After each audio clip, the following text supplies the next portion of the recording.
Mga katrops, welcome back ulit sa aking channel, Sports React PH. At ngayon nga ay pag-uusapan natin ang balitang posibleng nga na pong tanggalin agad si Paul George ng Philadelphia 76ers. Pag-uusapan na rin nga natin dito sa ating panibagong video ang balitang papayag na nga na po si Kevin Durant na lumipat sa Los Angeles Lakers.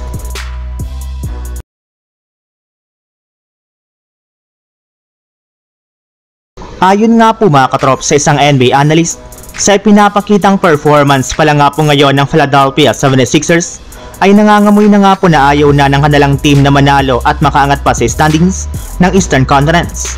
Ibig sabihin, hindi na nga po malabo na hindi na sila makapasok sa darating na playoffs at maging sa play-in tournament. And since nga po mga katrops nalaman na ng 76ers na hindi na gumagana ang kasalukuyan nilang lineup, lalo na ang kanilang big 3 na Joel Embiid, Paul George at Tyrese Maxey, ay malaki na nga po ang posibilidad na gumawa ang kanilang team ng malaking pagbabago sa darating na off-season. At ayon nga po sa isang NBA insider, isa nga po sa mga posible nilang gawin ay ang pagtanggal nila kay Paul George na hindi na rin naman nga po kayang maging consistent sa pagtatala ng malalaking puntos, bunsod ng sunod-sunod na pagtatamo nga po nito ng injury. Yes, maaari nga pong gamitin ng kanilang front office si Paul George bilang trade assets upang makakuha sila ng mas magagaling na players na mas makakatulong kina Joel Embiid at Tyrese Maxey. Samantala, punta naman tayo sa ating sunod na pag-uusapan sa balitang papayag na nga po si Kevin Durant na lumipat sa Los Angeles Lakers. Matapos nga po mga katrops na maipanalo ng Lakers ang kanilang game laban sa Denver Nuggets, ay umangat na nga po sa 34 wins at 21 losses ang kanilang record, kung saan nakabalik na nga po sila sa wakas sa ika-4 na pwesto sa standings ng Western Conference. At ang maganda pa dyan mga katrops, 2.5 games na lang naman nga po ang kalamangan sa kanila dito ng ika-top 2 na Memphis Grizzlies, kaya malaki nga po talaga ang kanilang tsansa na tumaas sa West, lalo pat tuluyan na nga pong nabuo ni Coach JJ Redick ang game plan para paganahin ang kanilang big 3 na sina Luka Doncic, LeBron James at Austin Reeves.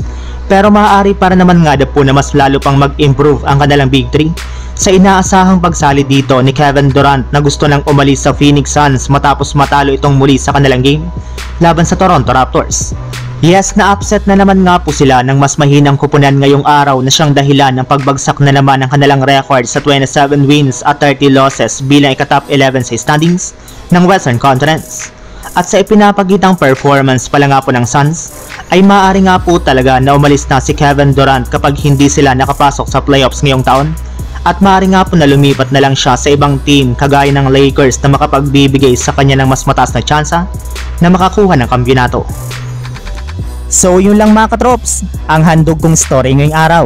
Sana nag-enjoy kayo, please like and subscribe my YouTube channel, Sports React PH, para sa iba pang story at update patungkol sa NBA. Kita-kits muli sa ating susunod na video.